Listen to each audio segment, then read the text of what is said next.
کا ذکر ہے کہ ایک کمپنی میں سال میں اپنے ورکر کو ایک کمپنی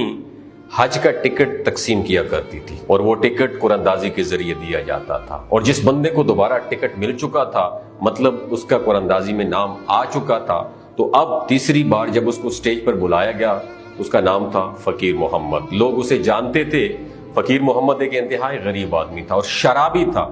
اور اس سے پچھلے 2 بار بھی حج کا ٹکٹ اسے ملا تھا، لیکن وہ حج پر نہیں گیا تھا، بلکہ اس نے حج کے پیسے لے لیے اور شراب وغیرہ پی لی تو وہ حج پر نہیں جاتا تھا۔ اب تیسری بار بھی جب اس کا حج کا ٹکٹ نکلا تو اس سے سٹیج پر بلایا گیا، تو اس کے ساتھ جو ملازمین تھے، ساتھی، وہ کمپنی کے اس کے ساتھی جو تھے، وہ اسے کہنے لگے کہ اس بار بھی اس نے حج پر نہیں جانا، اس نے پیسے لے لینے ہیں اور پیسے لے کر شراب وغیرہ پی لے گا۔ تو ایسا ہی ہوا، جب اسے سٹیج پر بلایا گیا تو سٹیج پر جا کے اس کی کمپنی کے مالک، جس کا نام شیخ عمر تھا، ان سے کہنے لگے شیخ صاحب مجھے پیسے دے دیں، میں گنہگار آدمی ہوں، میں حج پر نہیں جاؤں گا۔ تو کمپنی کے مالک نے یہ بات سنی تو اس نے کہا کہ اس دفعہ میں نے بھی ارادہ کر لیا ہے، تہیہ کر لیا ہے کہ فقیر محمد اس بار تمہیں ضرور حج پہ میں چھوڑوں گا، بھیج کے چھوڑوں گا۔ پتہ نہیں اللہ رب العزت کی بارگاہ میں کیا منظور ہے کہ اللہ پاک نے 3 مرتبہ تمہارا حج کے لیے نام نکالا ہے، قرآن اندازی میں تمہارا ہی نام آتا ہے۔ اللہ پاک پتہ نہیں کیا چاہتا ہے، تو میرے گھر کی زیارت کرے، لگتا ہے اللہ تعالیٰ چاہتے ہیں میرے گھر کا طواف کرے، صفا مروہ کی سعی کرے، تو آج تو میں نے تہیہ کر لیا ہے کہ تجھے حج پر ضرور بھیجوں گا۔ تو اس نے کہا رہنے دیں شیخ صاحب، میں نہیں جانا چاہتا ہوں۔ تو شیخ صاحب نے کہا کہ تجھے پورے سال کی پے میں ایڈوانس میں دے دوں تو then what would be your response?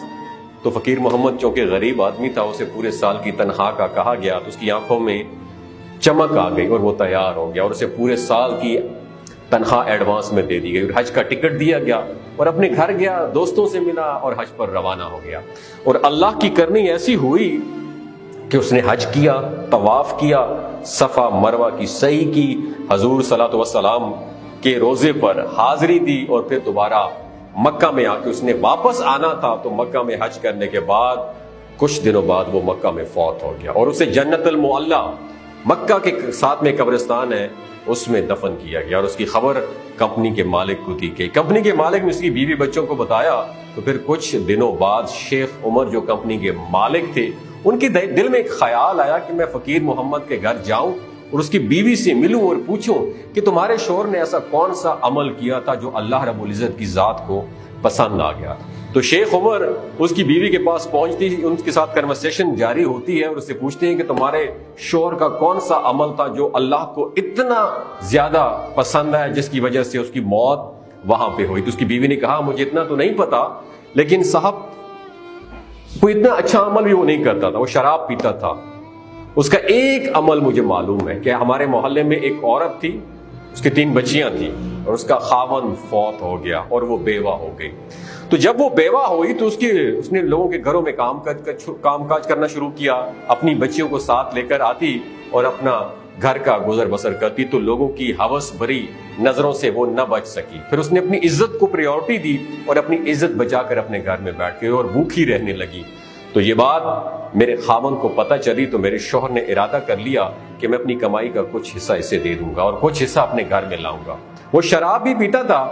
تو بڑی مشکل سے ہمارا گزر بسر ہوتا تھا۔ تو اسی طرح پچھلے سال بھی جب اسے حج کے پیسے ملے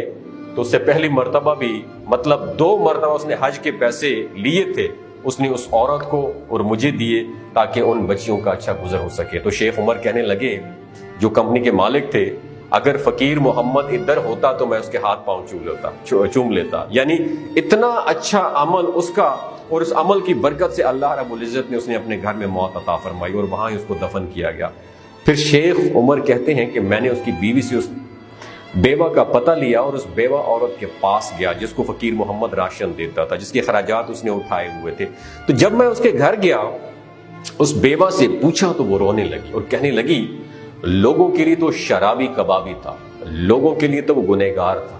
لوگوں کی نظروں میں تو وہ برا تھا، لیکن ہمارے لیے وہ فرشتہ تھا، میری بچیوں کے لیے وہ فرشتہ تھا، ہمیں گھر بیٹھے ہر چیز مہیا کرتا تھا، اور مجھے کہتا تھا اے بہن میرے لیے صرف دعا کرنا۔ تو میں اس کے لیے دعا کرتی تھی کہ اے میرے اللہ میرے بھائی کو ایمان کی موت دینا۔ تو اللہ پاک نے اس دعا کی برکت سے اسے مکہ المکرمہ میں موت دی، اور اس عمل کی وجہ سے اللہ نے اسے اچھی موت دی۔ بے شک ہمارا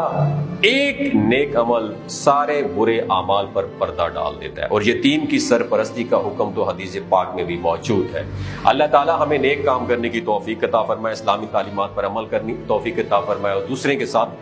نیک عمل کرنے کی بھی توفیق عطا فرمائے۔ آمین ثم آمین۔